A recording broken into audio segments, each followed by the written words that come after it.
सच्चिदानंद पूर्णेन पूर्णं जगदवीक्षते આનંદકારી આનંદ કલ્યાણને કરનારા ધર્મચક્રવર્તી હરિ પરમાત્માના શાસનની અંદર થઈ ગયેલા મહોપાધ્યાય ઈશ્વરજી મહારાજ આપણને જન્મોજન્મની ભ્રાંતિના કારણે ઊભા થયેલા ભ્રમણમાંથી મુક્ત કરવાને માટે આપણને આપણી પોતાની સ્વતંત્રતાને આંતરિક રીતે સમજાવવાને માટે પૂર્ણતાનો ઉપદેશ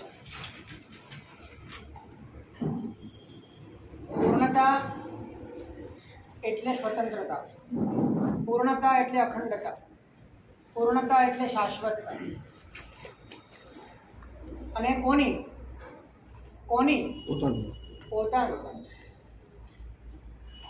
અને પોતે સમસ્ત પર પદાર્થો કરતા જુદો છે, સ્વતંત્ર છે, અખંડ છે.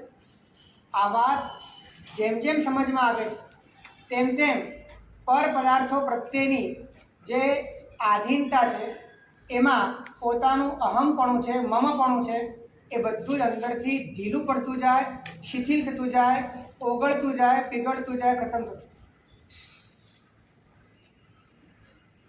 પરંતુ ખૂબ જ પ્રામાણિક રીતે પોતાની આસ્થાનું શિફ્ટિંગ ઉદ્ગલમાંથી પરમ તત્વમાં, અનાત્મામાંથી આત્મામાં થવું એ બહુ દુર્લભ ઘટના છે. આત્મા છે અને આત્માની વાત ગમે છે જુદી વાત, પણ આત્મા છું એ રીતે જીવવું એ બહુ જુદી વાત છે. હું શરીર રહીને આત્માની વાત કરું, શરીર રહીને આત્માની વાત ગમાડું, અને શરીર રહીને આત્માની વાતોમાં રસ લઈને સ્વાધ્યાય પણ કરું, પણ મારું અંતઃકરણ એમાં તો હું શરીર જ છું ત્યાં સુધી મારા તમામ પ્રયત્નો એ પૌદ્ગલિક વ્યક્તિત્વના આધારે થવાના.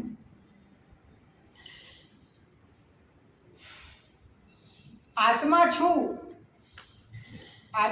એટલે આત્મા છું એટલે શું? આત્મા સિવાય કઈ નથી. નહીં, આત્મા છું એટલે શું? હું માત્ર જ્ઞાન છું. કેમ કે અત્યારે તમારી પાસે આત્માને ઓળખવા માટે એનાથી અતિરિક્ત બીજો કોઈ ઉપાય નથી. અને જ્ઞાન સ્વરૂપ છું એવો નિર્ણય થતા, અને જ્ઞાન પોતે સંસારના કોઈ પણ ભૌતિક પદાર્થોની રચનામાંથી એનું નિર્માણ થયું નથી. માટે એમાં વર્ણ નથી, ગંધ નથી, રસ નથી અને સ્પર્શ નથી. સંસારની કોઈ પણ વસ્તુની ત્યાં છાયા નથી. એવું આ જ્ઞાનનું સ્વરૂપ છે. જ્ઞાન ભલે જાણે છે જ્ઞેયને, અને એ જ્ઞેય ભલે પૂતગલ છે, પણ જ્ઞાન પોતે પૂતગલ નથી. અને માટે તમારી જાતિ પૂતગલની જાતિ કરતા જુદી પડે. આમ જાતિ ભેદ ભીતરમાં અનુભવાયો, સમજાયો, ત્યારથી પોતાના સંરક્ષણ માટેનો પુરુષાર્થ શરૂ થાય છે. પોતાના હિત માટેનો પુરુષાર્થ શરૂ થાય છે. કેમ કે જ્યાં સુધી પોતે જ નથી ત્યાં સુધી પોતે પોતાનું હિત કરશે કેવી રીતે? અને જેનું હિત કરશે તે પોતે નહીં.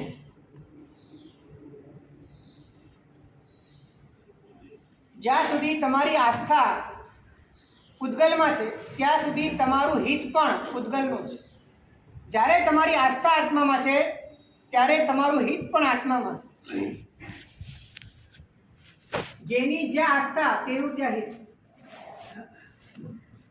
આસ્થા જો તમારી પરમાં છે તો તમને હિત પણ પરમાં લાગશે, અને આસ્થા તમારી આત્મામાં છે તો હિત તમને આત્મામાં છે.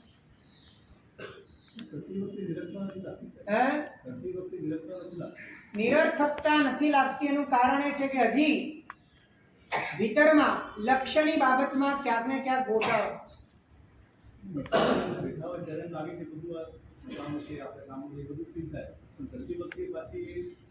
હકીકતમાં નિરર્થકતા લાવવા માટે ભાવનાઓથી ભાવિત થવું જ પડે છે. નિરર્થકતા લાવવા માટેનો એક પુરુષાર્થ છે, એક સ્વતંત્ર પુરુષાર્થ છે, જે તમારી બહિર્મુખતાને ટાળવા માટે પરમાત્માએ બતાડેલા અલગ અલગ પ્રકારના વિચારણાના શસ્ત્રોનો પ્રયોગ કરીને તમારે તમારા ભીતરની અંદર પ્રચંડ વૈરાગ્ય જન્માવાનો છે. તમે એમ કહો કે આવી જાય એવું નથી, ભાવનાઓથી જ થશે. અને ભાવનાઓ કોને બંધાયેલી છે? ભાવનાઓ બંધાયેલી કોને છે? મૂળમાં કોણ છે? મૂળમાં તમારું સ્વરૂપ છે. સ્વરૂપને બંધાયેલી ભાવનાઓ પોતાનું પરિણામ આપ્યા વગર રહેતી નથી.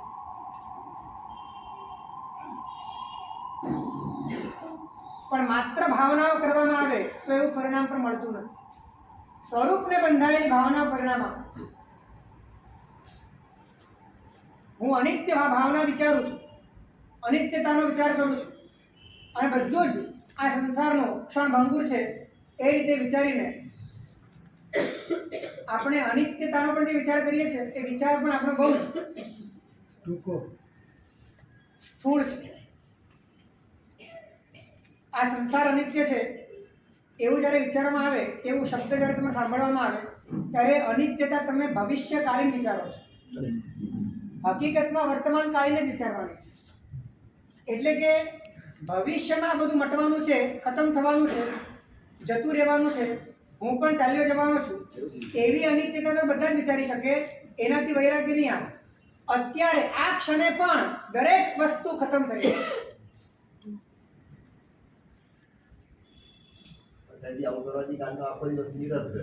નીરસ ગયો ને, બહુ સરસ.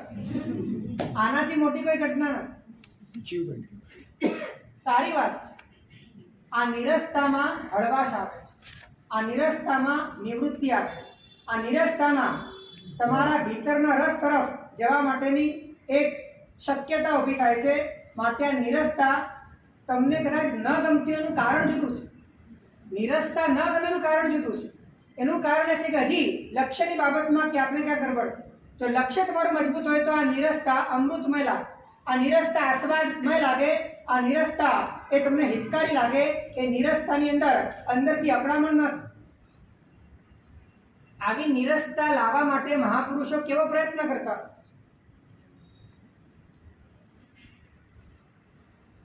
રસ તૂટે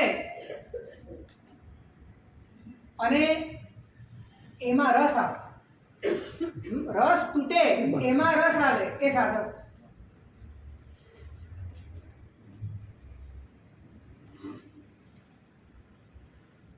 આપણને પૂતગલના રસ સિવાય બીજો કોઈ રસ જાણે કે સમજાયો જ નથી. ક્યાંક જોડાવવું પડે, ક્યાંક લાગવું પડે, ક્યાંક તમારે અંદરથી પદાર્થોની સાથે ગૂંચવાવું પડે. એવા પ્રકારના રસ કરતા જ્યાં તમારે ન લાગવું પડે, ન જોડાવવું પડે, ન ગૂંચવાવું પડે, તમારે કંઈ કરવું જ ન પડે, અને છતાં પણ ભીતરમાં સ્વસ્થતાનો ઉદય થાય, સુખનો ઉદય થાય, પરમ નિરાકુરતાનો ઉદય થાય, પરમ આનંદનો ઉદય થાય, એવો રસ એ જ સાચો રસ છે.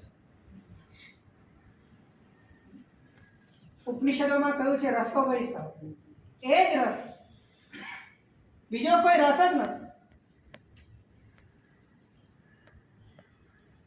વિષય જોઈએ એ રસ બધો જ વિરસ છે. જેને વિષય ન જોઈએ એ જ રસ સરસ છે.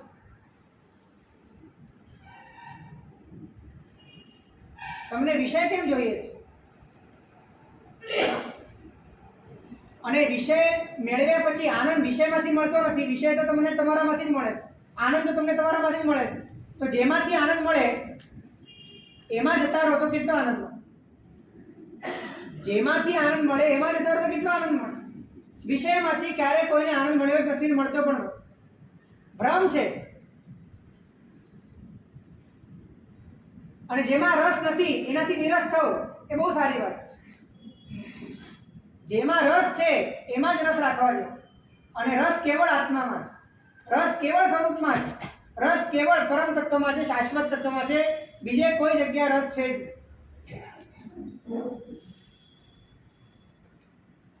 સાચું બોલો. જ્યારે તમે રસ રાખો છો કોઈ જગ્યાએ ત્યારે સામેનો જે પદાર્થ છે એ પદાર્થ તમને રસ આપે છે કે રસ તમારામાંથી તમારે આપવો પડે છે?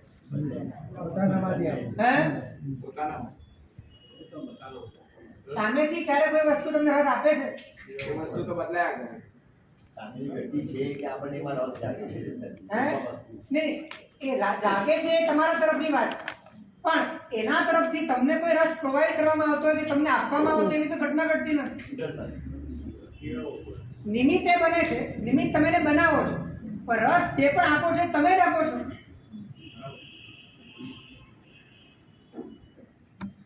તો આપવો પડે, રસ આપવો પડે એ જ પરાધીનતા છે.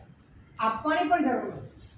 આપ્યા વગર રસનો સ્વાદ મળે એવો રસ ભીતરનો છે. ધ્યાન રાખજો, જે રસ તમે આપો છો, જે રસ તમે તમારામાંથી બહાર ચૂત કરો છો, બહાર ઢોળો છો, એ દરેક રસ તમારા સંસારના સર્જન માટેનું કારણ બને. બહાર જનારો દરેક રસ એ સંસારની ઉત્પત્તિ કરે. એ આટલો પણ હોય તો પણ ઉત્પત્તિ કરે. મનમાં વિચારો તો 24 કલાક ચાલતા જ હોય ને સાહેબમાં. વિચાર 24 કલાક ચાલે અને વિચાર એના જ આવે જેનો રસ હોય. એટલે આપણે વિચાર બંધ કરવા કરતા રસ બંધ કરવા જોઈએ. ધ્યાનના માર્ગે ચડનારા વિચાર બંધ કરવામાં બહુ મથામણ કર્યા કરે, પણ રસ બંધ નથી કરતા તો વિચાર બંધ થવાનો જ નથી. રસ બંધ કરવો કે રસને દાબવો? હે, રસ અંદરથી તમારો ફરી જાય, રસ રહે નહીં. રસ ક્યારે? જ્યાં સાર્થકતા લાગે ત્યાં રસ, જ્યાં સુખ લાગે ત્યાં રસ, જ્યાં સાર લાગે ત્યાં રસ રહે, જ્યાં પોતાનું અહમ અને મમપણું જણાય ત્યાં રસ રહે. જ્યારે વિચારણાઓના માધ્યમે પોતાના ભીતરમાં પરમાત્માની વાણીથી ભાવિત થઈને બધો જ રસ અંદરથી તોડી નાખવામાં આવે ત્યારે વિચાર કરું તો શેનો કરું એનો પ્રશ્ન ઉભો થાય.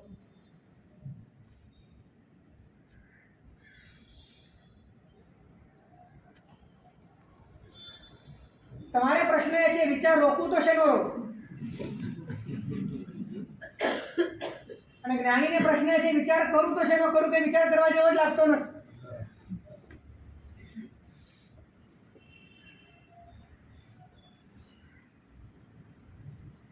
જે વધુ વિચાર કરે એ જ્ઞાની છે એવું નથી.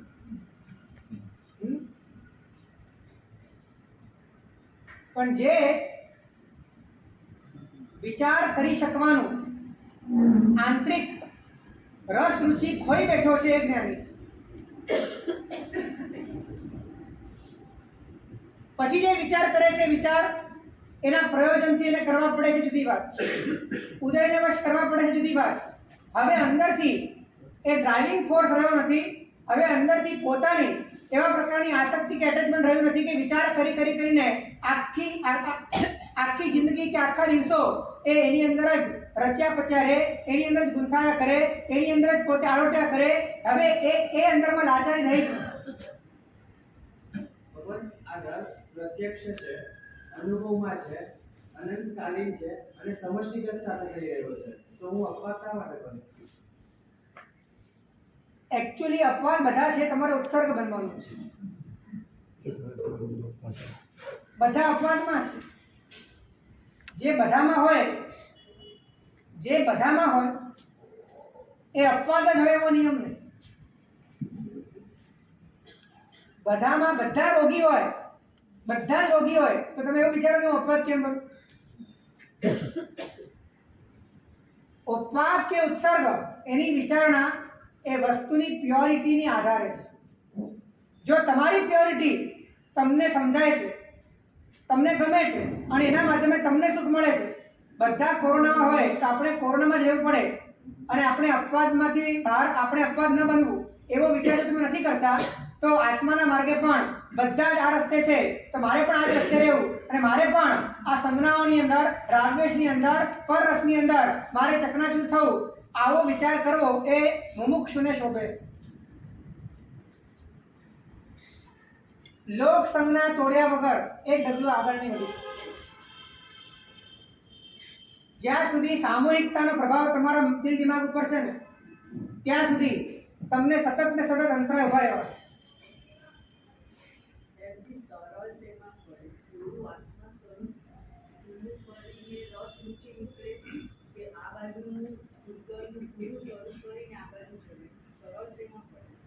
બંને સાથે થાય છે. તોડ ને જોડ, જોડ ને તોડ. અને તબક્કા બદલાયા કરે છે, પ્રધાનતા બદલાયા કરે છે. શરૂઆતમાં લક્ષ્યની પ્રધાનતા છે, પછી તોડવાની પ્રધાનતા છે.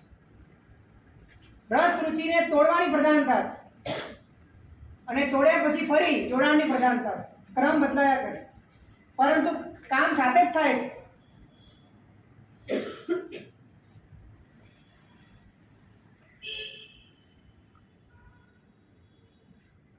જ્યાં સુધી રસ તોડવા પર આપણને રસ નહીં જાગે ત્યાં સુધી રસાધિરાજ મળશે.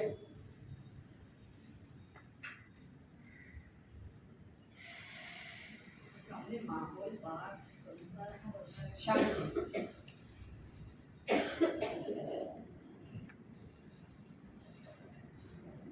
બધા જ જવાબ તમને આપી દીધા છે, અને જ્યાં સુધી તમારી નિષ્ઠા પ્રચંડ નહીં બને ત્યાં સુધી તમારા સવાલ ઉભા રહેવા.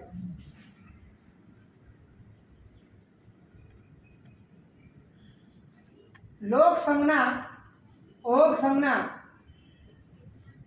એનો સીધો જ સંબંધ તમારા અહંકાર સાથે છે. કારણ કે તમારો અહંકાર એ તમારી બુદ્ધિથી ચાલતો નથી.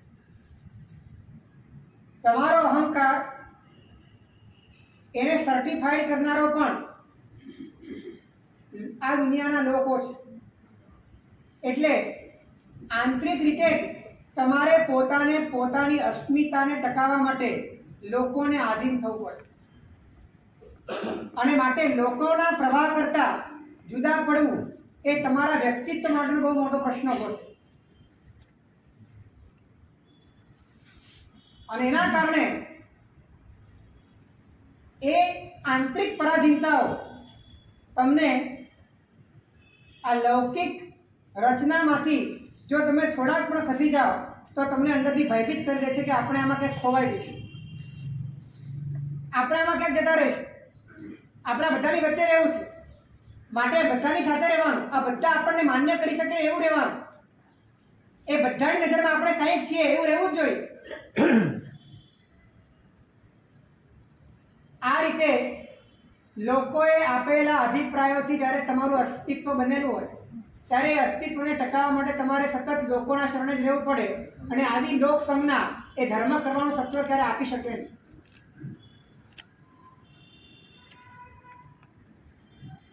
આ સૌથી મોટો રોગ છે. લોક સંજ્ઞા હતા હંત નિચેર ગમન દર્શન. લોક સંજ્ઞાથી હણાયેલો આ જીવ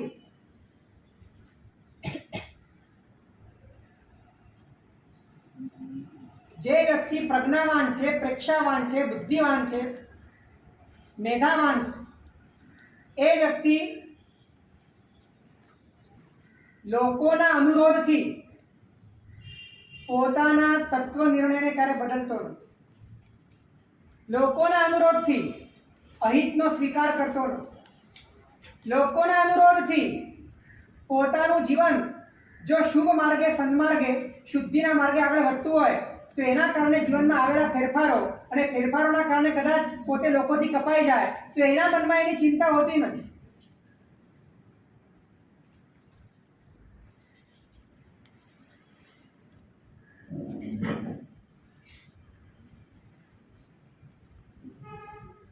આ એક પણ જે લોકો માટે તમે આટલો બધો વિચાર કરો છો એ લોકો નથી તમને નિગોદમાંથી બચાવવા આવવાના, નથી તમને નરકમાંથી બચાવવા આવવાના, નથી તમને તિર્યક ગતિના ભયંકર કોટીના દુઃખોમાંથી બચાવવા. કોને માટે તમે આ જિંદગી વેડફી રહ્યા છો?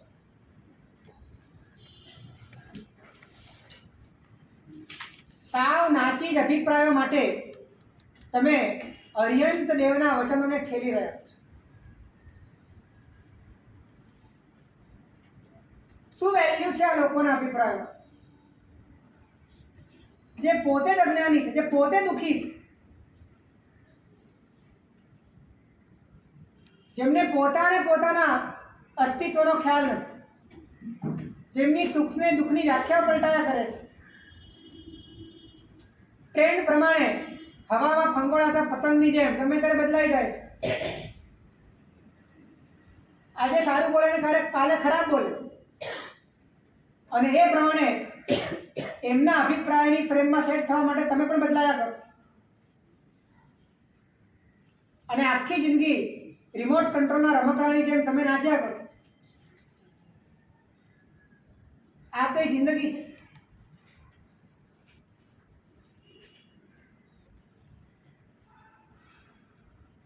ધાર્મિક વ્યક્તિએ લોક સંજ્ઞાને અંદરથી ઉખાડવી જ પડે છે, ઉડાડવી જ પડે. લોક વિરુદ્ધ ન કરવું જુદી વાત, અને લોક સંજ્ઞામાં ન રહેવું જુદી વાત છે. શાસનની અપભ્રંશતા ન થાય કે ધર્મની નિંદા ન થાય માટે લોક વિરુદ્ધ ન કરે જુદી વાત, પણ લોકોની માન્યતા આપણા દિલ દિમાગમાં સવાર થઈ જાય અને આપણા અભિપ્રાયો લોકોની માન્યતા પ્રમાણે ચાલે, પ્રભુની માન્યતા પ્રમાણે ન ચાલે, તો સમજવાનું કે લોક સંજ્ઞાનો પ્રભાવ છે.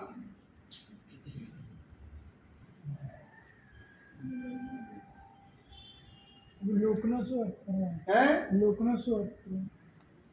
લોક સંજ્ઞામાં લોકનો અર્થ એ કરવાનો અને લોક વિરુદ્ધમાં લોકનો અર્થ જુદો કરવાનો. લોક વિરુદ્ધ ન કરવું એટલે શિષ્ટ પુરુષોને વિરુદ્ધ ન કરવું, અને લોક સંજ્ઞાનો ત્યાગ કરવો એટલે કે આહાર સંજ્ઞા, ભય સંજ્ઞા, મૈથુન સંજ્ઞા અને પરિગ્રહ સંજ્ઞા, આ 4 સંજ્ઞામાં રત થયેલા જે પ્રાણીઓ છે એ લોકોના મત અને માન્યતા મુજબ નહીં ચાલે.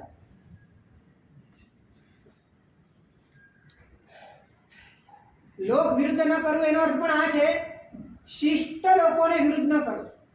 શિષ્ટ,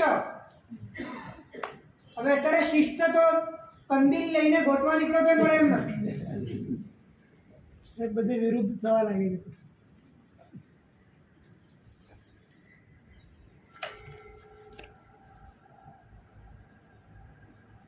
જે વ્યક્તિ પોતાના જીવનમાં મર્યાદા વાળો હોય, પરલોકના ભય વાળો હોય, આપતા વચનને સેવા વાળો હોય, પોતાના જીવનમાં શક્ય આચરણને કરનારો હોય, એવા લોકોને લોક કહેવાય છે. એવા લોકોથી વિરુદ્ધ ન કરવું એવી વાત છે.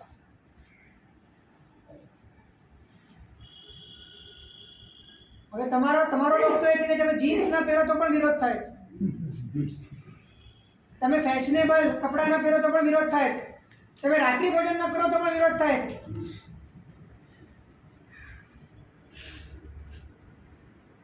તમે નવા રીત રસમોમાં નથી જોડાતા તો પણ વિરોધ થાય છે. આવા લોકના વિરોધમાં રહેવું ને એ આરાધના છે.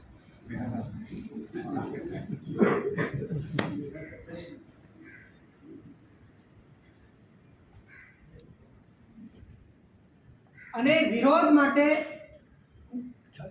છાતી જોઈએ, એને માટે ખુમારી જોઈએ કે તમે તમારા પોતાના અનંત સમયના હિતને આ લોકોના 5-10 અભિપ્રાયો માટે તમે નેવે ના મૂકી શકો.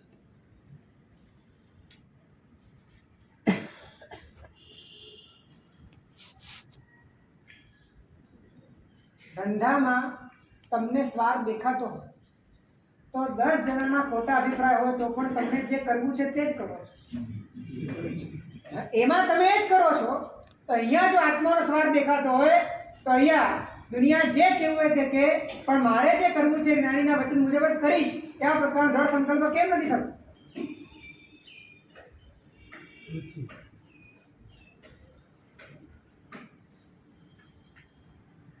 જ્યાં સુધી લોકોની વાત આગળ ધરશો ત્યાં સુધી સમજજો તમારામાં આત્માર્થિતા છે જ નહીં.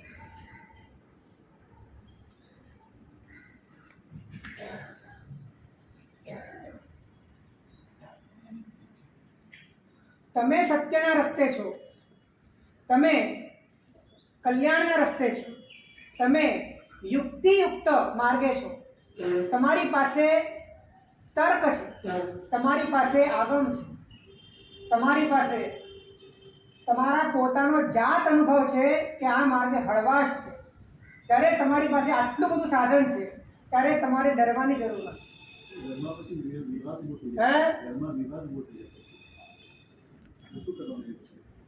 ઘરમાં પણ વિવાદ એટલા માટે ઉભો થાય છે કે તમે બંને બાજુ પગ રાખો. હા એ તો જડ નથી થવાનું સાહેબ. તમે બે બાજુ પગ રાખો છો માટે વિવાદ છે. સાચી વાત છે. હજી એમને એવો નિર્ણય થયો નથી કે તમે પૂરેપૂરા એ બાજુ છો. જો એમને એવો નિર્ણય થઈ જાય તો કોઈ વિવાદ નથી. એમને એમ લાગે છે કે આ બાજુ આવી શકે એમ છે માટે વિવાદ છે.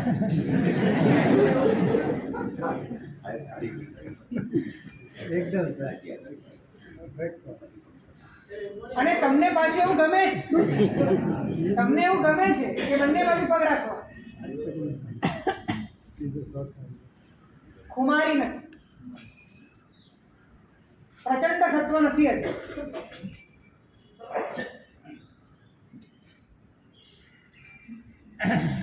અને કશું જ ખાટું મોડું થતું નથી, કશું તમે ગુમાવતા નથી.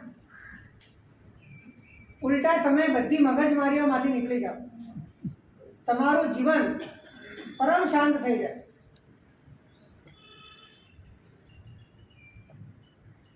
અને કદાચ માની લો કે તમારું હજી આટલું બધું છેડો ફાડી નાખવાનું સત્વ નથી, માની લો, પણ લોકોની માન્યતા એ આપણી માન્યતા ઉપર સવાર થઈ જાય એટલી નબળાઈ તો ચાલે જ.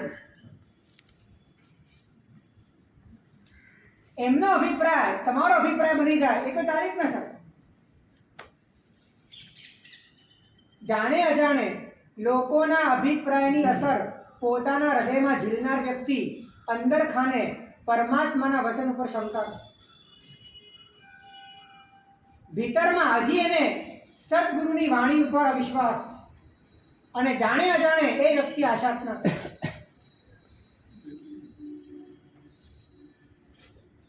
આપ તો ફીલ થાય છે કે સર શું કહો છો?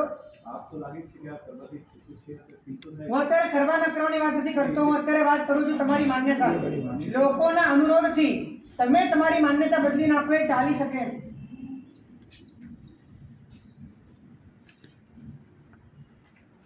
અત્યારે જે પણ પ્રશ્નો આવે છે એ પ્રશ્નો મોટા ભાગના આ છે કે સામેવાળો શું કે અમારે બધાની વચ્ચે રહેવાનું છે. તો બધાની વચ્ચે રહો એની ક્યાં ના છે, પણ બધાની વચ્ચે રહીને તમને બધા જેવું મનાવડાવે એવું જ માની લેવું, એવું જ વિચારવું, એવી જ શ્રદ્ધા કરવી, એવો જ કોન્સેપ્ટ રાખવો, એવો તો કોઈ નિયમ નથી.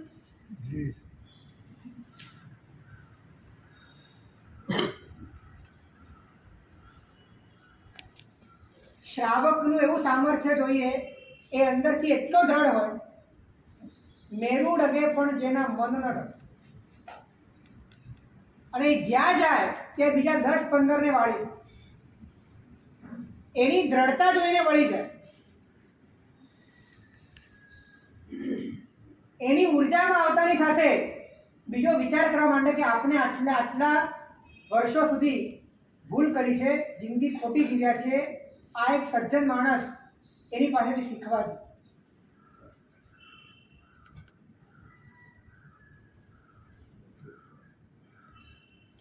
શ્રાદ્ધ શ્રોતા સુધીર વક્તા યુજ્ય યાતા યદિશત ત્વચ્છાસનસ્ય સામ્રાજ્ય એક છત્રમ કલાવ. શ્રાદ્ધ શ્રોતા, જો શ્રોતા શ્રદ્ધાળુ હોય અને વક્તા પરમાત્માની વાણીને કહેનારો, આ બેનો સુમેળ થાય અને એના માધ્યમે એના ભીતરની અંદર એવી જ્યોતિ જાગે, એવું સત્વ જાગે કે આ કળી કાળની અંદર પણ પરમાત્માનું સામ્રાજ્ય એક છત્રી બની શકે.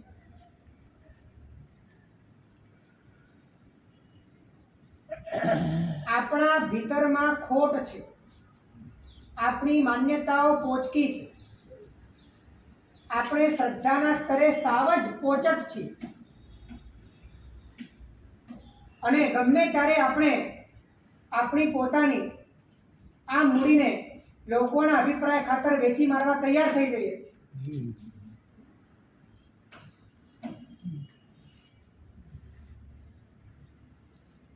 અને પછી આપણે કહીએ જૈનમ જયતી શાસન. પછી આપણે શાસન પ્રભાવનાની વાતો કરી. તમે જ અંદરથી સ્થિર નથી તો શાસનની પ્રભાવના ક્યાંથી થાય? શાસનની પ્રભાવના એ માત્ર પૂતગલથી થતી નથી, પૈસા આપીને થતી નથી, આડંબર કરવાથી થતી નથી. તમારા ભીતરમાં પ્રગટેલા બોધિ બીજથી, તમારા પ્રત્યે જીવનમાં પ્રગટેલી જાગૃતિથી, તમારા જીવનમાં આવેલા સત્વથી શાસનની પ્રભાવના થાય.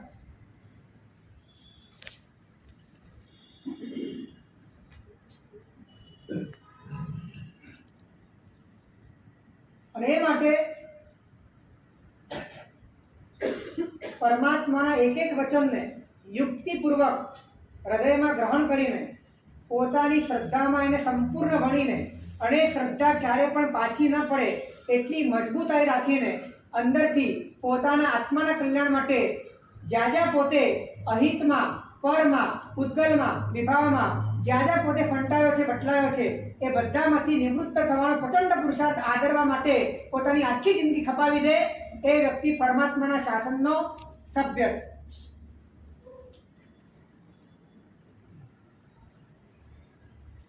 આને માટે જ આ જિંદગી મળી છે, બીજું કોઈ કાર્ય નથી. પુણ્યના સંજોગે જેટલું આપવાનું હતું પુણ્ય આપી દીધું છે, અને આ જન્મમાં તમે જે કરી રહ્યા છો એ બધું જ અનંત જન્મમાં કરી લીધું છે. હવે આ જન્મમાં જન્મો જન્મ માટે એવું જ કાર્ય કરવાનું.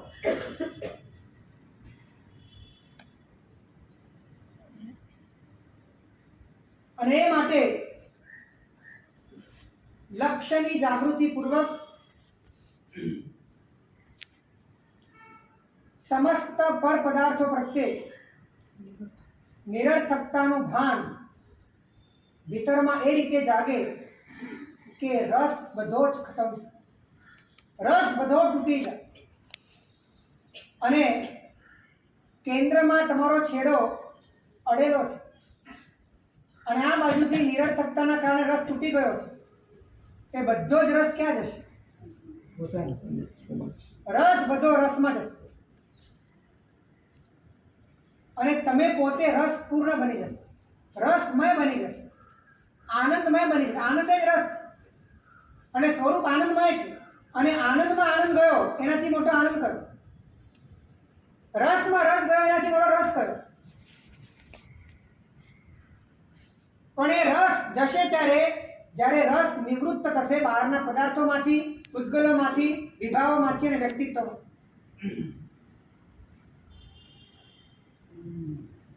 તો આ નિરર્થકતાનો સર્વાંગીણ દ્રષ્ટિકોણ લાવવા માટે ગઈકાલે પણ આપણે વાત કરી,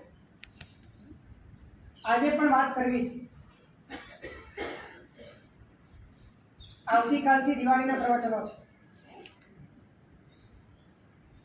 જ્ઞાનસારના પ્રવચનો થોડાક સમય માટે સ્થગિત થશે. દિવાળી કલ્પના પ્રવચનો છે.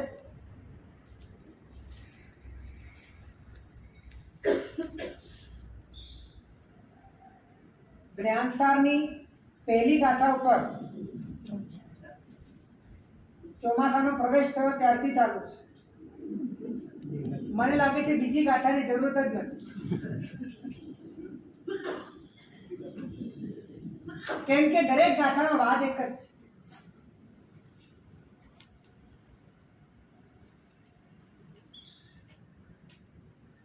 નિરર્થકતાને સારી રીતે એ રીતે ભાવિત કરીએ, એ રીતે સંવેદનમાં લાવીએ કે તમે ચાહો તો પણ તમે રસ ન લઈ શકો. જે રીતે તમે ચાહો તો પણ વિસ્તારમાં રસ નથી લઈ શકતા, જેમ તમે ચાહો તો પણ ઉકરડામાં રસ નથી જ લઈ શકતા, એ રીતે તમે ચાહો તો પણ સંસારમાં રસ ન લઈ શકો. એટલી ખતરનાક નિરર્થકતાનું ભાન ભીતરની અંદર છવાઈ જાય પછી આ પરમ તત્વ બહુ ઢુકડું છે.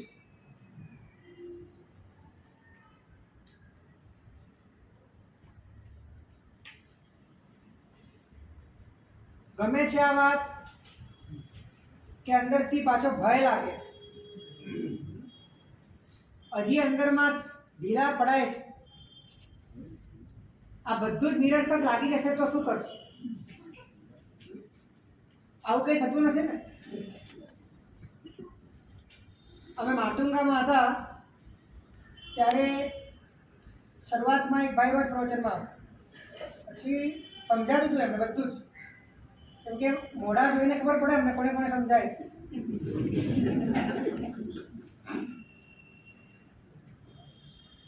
ઘણા જણા એવા કે સમજાય, ઘણા જણા એવા કે ના સમજાતું હોય તો પણ એવું બતાડે કે સમજાય છે. એ ભાઈને સમજાતું હતું બધું, પછી અચાનક બંધ થઈ ગયા. લગભગ એકાદ મહિના પછી મળ્યા, વ્યાખ્યાનમાં નથી આવતા તો કે વ્યાખ્યાન મેં બંધ કરી દીધા. મેં કીધું કેમ? કેમ કે મારે સંસારમાં રહેવું છે.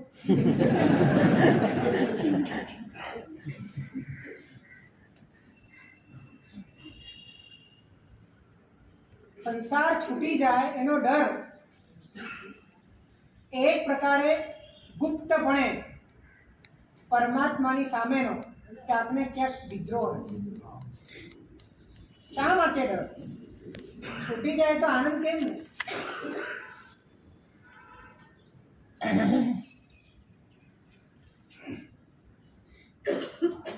તો સૌથી પહેલા નંબરમાં નિરર્થકતાને સર્વાંગીણ રીતે પોતાના ભીતરની અંદર ભાવિત કરવાને માટે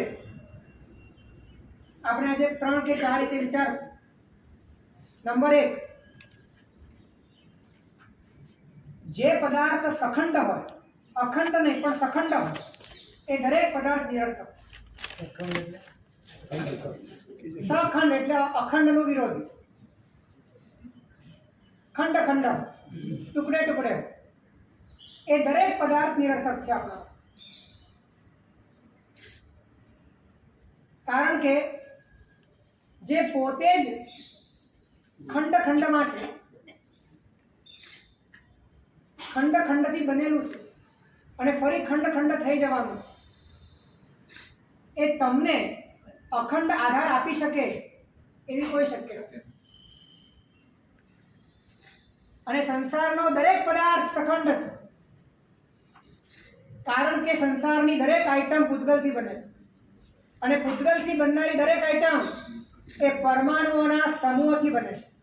અને પરમાણુઓનો જે સમૂહ છે, સ્કંદ છે, એ ઉત્પત્તિશીલ અને વિનાશશીલ છે. એ જોડાયો છે અને ફરીથી એ વિખેરાવાનો છે. સંયોગ અને વિયોગ એની સાથે જોડાયેલા છે. અને માટે તમને જે પણ દેખાય છે બધી વસ્તુઓ એ સખંડ છે. યાવત તમારું શરીર પણ સખંડ છે.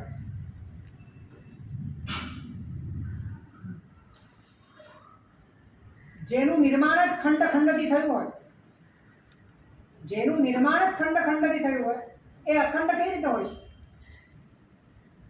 જે ટુકડાઓમાંથી બનેલું છે ને, એ ટુકડાઓમાં જ જવાનું છે અને એના ટુકડે ટુકડા જ થવાના છે. એ પરમાણુઓમાં વિભાજિત થઈ જવાનું છે. તો જે પદાર્થ સખંડ છે એ પદાર્થ પોતે જ અનિશ્ચિત છે. એ પદાર્થની પોતાની કોઈ ભૂમિકા નથી. એ પદાર્થ ગમે ત્યારે પરિવર્તન પામી જવાનો છે. એવો પદાર્થ એ કોઈ સારભૂત તત્વ કહી શકાય, લોજિકલી આ વસ્તુ કોઈને બેસી શકે એવી નથી. એ પદાર્થ આધાર બની શકે આ વાત યુક્તિયુક્ત નથી.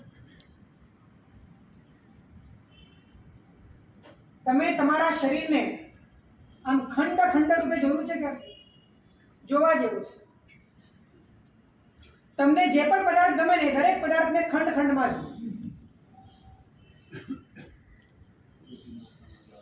એ વસ્તુ બનતા પહેલા એ કયા ફોર્મમાં હતી, એની બનવાની શરૂઆત થઈ ત્યારે કયા ફોર્મમાં હતી, એ જેમ જેમ બનતું ગયું તેમ તેમ વસ્તુ એડ થયું અને જેમ જેમ ક્ષીણ થશે એમાંથી શું જશે અને જ્યારે ખતમ થશે ત્યારે કઈ રીતે વિખેરાશે.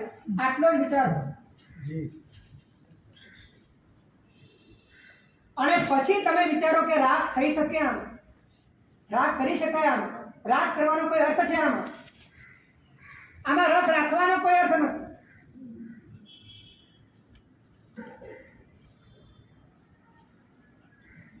લગ્ન પછીના માંડવડા છૂટતા જોઈને પણ બોધ પામીને સંસારના દરેક પદાર્થો અનિશ્ચિત છે, સખંડ છે, છૂટી શકે એવા છે, સંયોગ અને વિયોગ વાળા છે, એમ જાણીને બોધ પામીને સંન્યાસ લેનારા રાજાઓની કથાઓ આવે.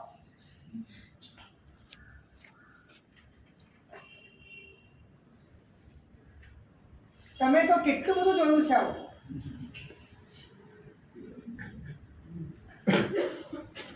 છતાં અંદરથી બોધ કેમ પ્રગટતો નથી?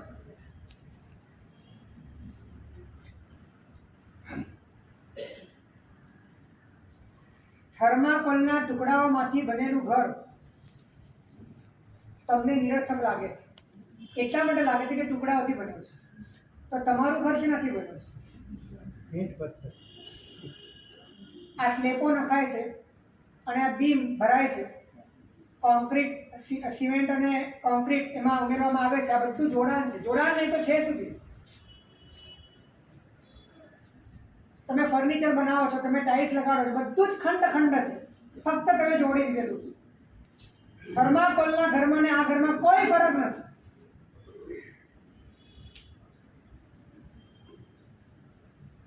અને તમે જોઈ જોઈને મલકાવો છો. આખા ઘરને ખંડ ખંડ રૂપે જુઓ. દરેક વસ્તુને જુદી જુદી કરીને જુઓ.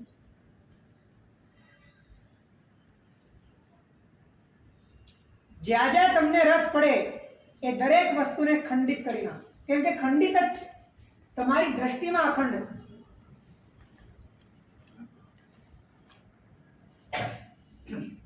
સાહસ આટલું? પૈસાને કઈ રીતે લઈ શકાય? હે? પૈસાને કઈ રીતે? પૈસા શેમાંથી બન્યા? કાગળમાંથી અથવા તો ધાતુઓ, કોઈ સુવર્ણ કહો, એ બધા જ પદાર્થો પરમાણુઓના સમૂહરૂપ છે. અને એ બધા જ પરમાણુઓનો ચયાપચય થાય છે. આજે આ વસ્તુ આ ફોર્મમાં છે, આવતીકાલે બીજા ફોર્મમાં છે. એ બધી વસ્તુઓ તમને મળે છે એનું કારણ પણ પુણ્ય છે. અને પુણ્ય પોતે પણ પૂતગલ છે. અને પૂતગલ પણ પાછું કરવા વાળું છે. જ્યારે નોટબંધી થઈ ત્યારે ખ્યાલ નહોતો આવ્યો.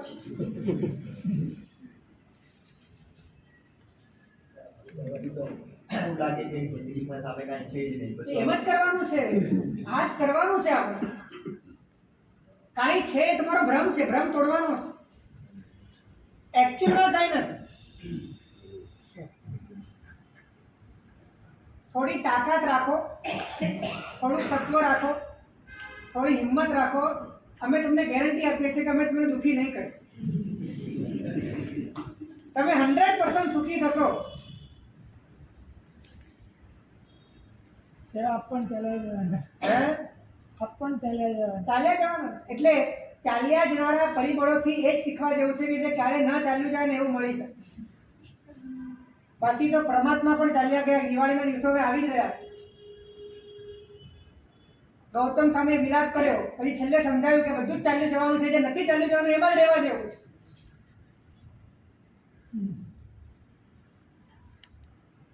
બધું જ ખંડ ખંડ છે.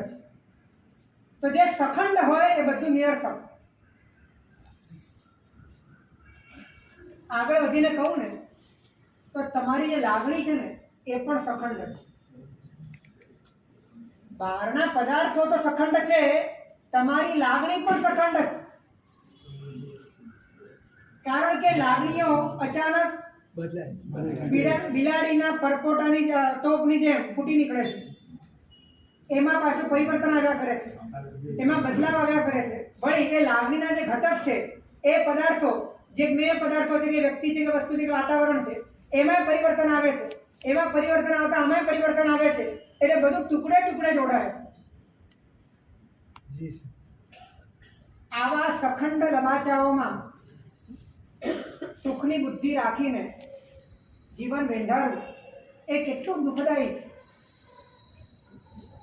તો જે સખંડ હોય એ બધું નિરર્થક છે. સમય થઈ ગયો. બીજું પણ આજે પૂરું કરવું પડશે. છે ને તૈયારી? બીજા નંબરમાં જે સભેદ હોય, એટલે કે જે અભેદ નથી પણ સભેદ છે,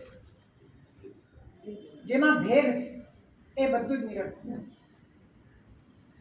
એટલે કે જેની સાથે તમારી જુદાઈ છે, જે વસ્તુ તમારાથી જુદી પડી શકે તેવી છે, જે વસ્તુ તમે કાયમ જાળવી શકો તેમ નથી, વિયોગ સુનિશ્ચિત છે જેનો, એવી જુદી પડનારી તમારાથી જુદી ભેદવાળી દરેક વસ્તુ નિરર્થક.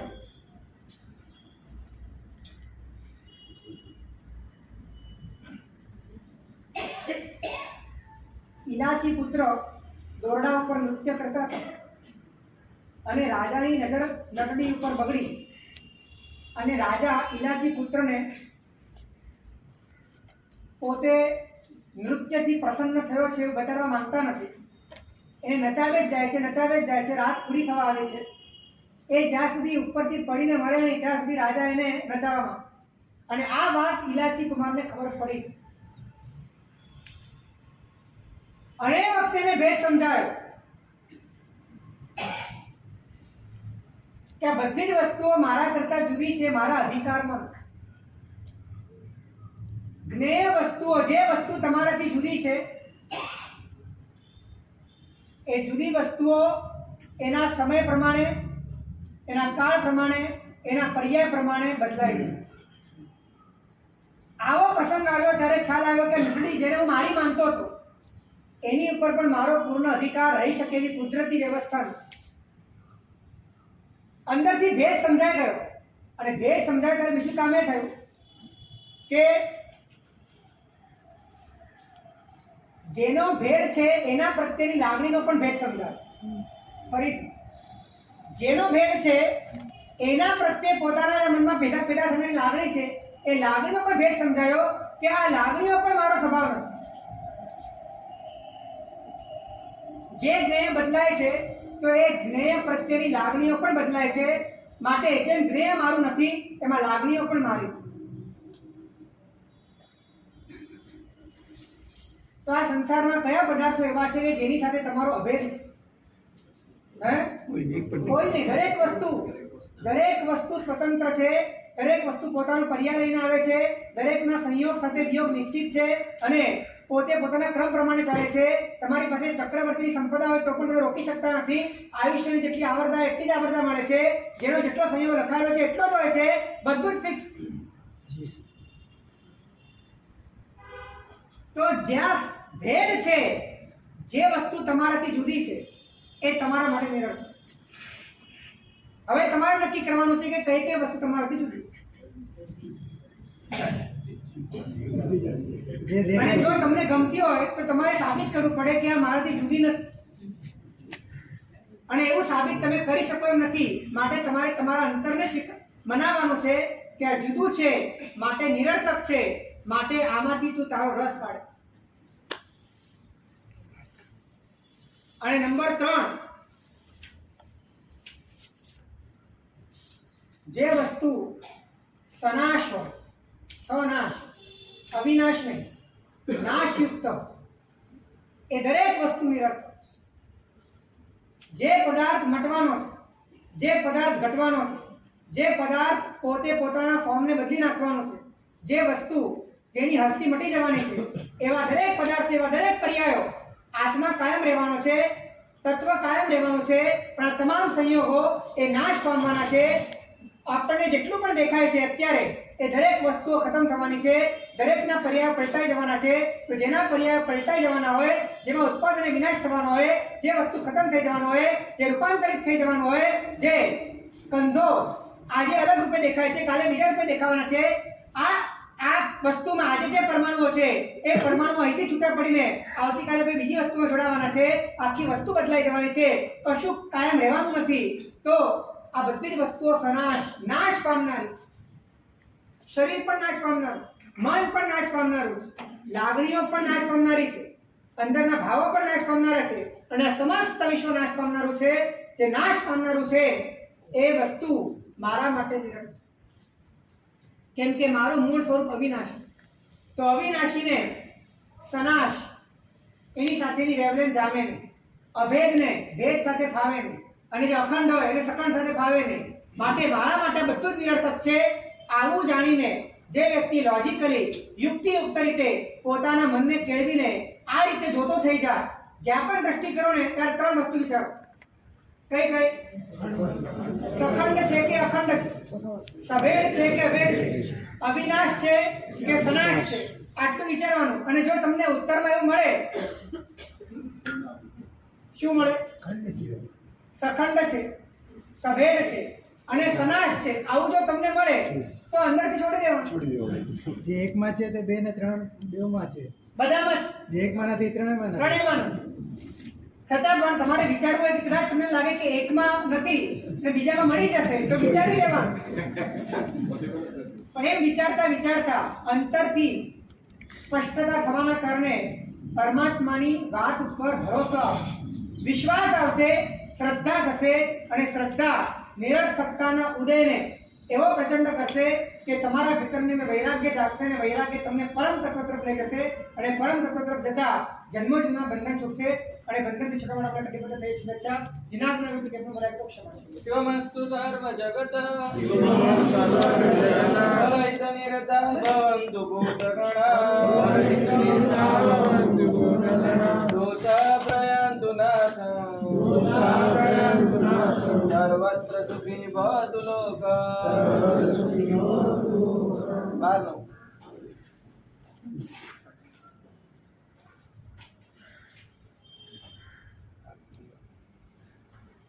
પરમાત્મા મહાવીરના 2550 વર્ષનો સુવર્ણ અવસર આવી રહ્યો છે. જે પ્રભુએ આપણી પર અનંત ઉપકાર કર્યો છે, 12.5 વર્ષની ઘોર સાધના કરી છે અને 30 વર્ષ સુધી રોજ 6 કલાકની દેશના આપીને આપણી ઉપર અંધરાધાર કૃપાની વૃષ્ટિ કરી છે. એવા પરમાત્માની નિર્વાણ કલ્યાણકની 2550મી આ તિથિના સુવર્ણ અવસરે કૃતજ્ઞતાના એક અંજલિ રૂપે છઠ્ઠની તપશ્ચર્યા કરવાની છે. એનો ભાવ બધાએ રાખવાનો છે. ઢીલા કોઈએ પડવાનું નથી. જેણે જેણે નામ ઉમળકા ભેર સંવત્સરીય લખાવ્યા છે સજોડે, વચ્ચે ઘણો બધો સમય જતો રહ્યો એટલે ઘણાના ભાવ પાછા બદલાયા હોય, એ બધાને ખાસ અનુરોધ છે, પાછા મક્કમ થજો, ભાવ રાખજો અને આ તપશ્ચર્યા કરવા માટે ઉદ્યત બનજો. આવતીકાલથી દિવાળી પર્વના પ્રવચન શરૂ થશે. અમને ગઈકાલે કહેવા માટે આવ્યા હતા કે મારા સાહેબ થોડા જનરલ પ્રવચન કરો.